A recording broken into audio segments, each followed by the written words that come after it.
Guys, first పార్ట్లో నేను బెంగళూరు ఎందుకు వెళ్తున్నాం అనేది నెక్స్ట్ పార్ట్లో చెప్తాను అని చెప్పాను కదా.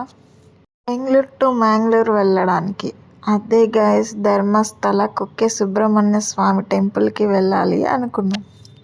ఇంతకు ముందు మా వారు వెళ్ళినప్పుడు మ్యారేజ్ అవ్వగానే వస్తాను అని మొక్కుకున్నారట. మ్యారేజ్ అయిన వెంటనే వెళ్ళడానికి మాకైతే కుదరలేదు. అందుకే ఇప్పుడు వెళ్ళాలి అనుకున్నాం. మేమైతే బెంగళూరు నుంచి నైట్ 10:30కి స్టార్ట్ అయ్యాం. మార్నింగ్ ధర్మస్థలలో 5:30కి రీచ్ అయ్యాం.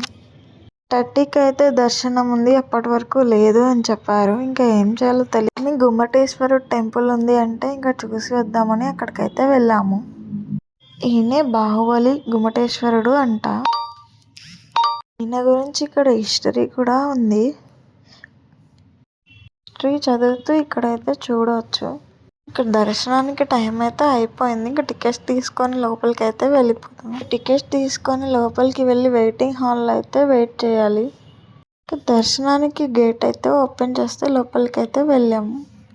లోపలికి వెళ్ళగానే పల్లకి సేవ అయితే జరుగుతుంది. ఇంకా దండం పెట్టుకొని దర్శనానికి అయితే వెళ్ళిపోయాం.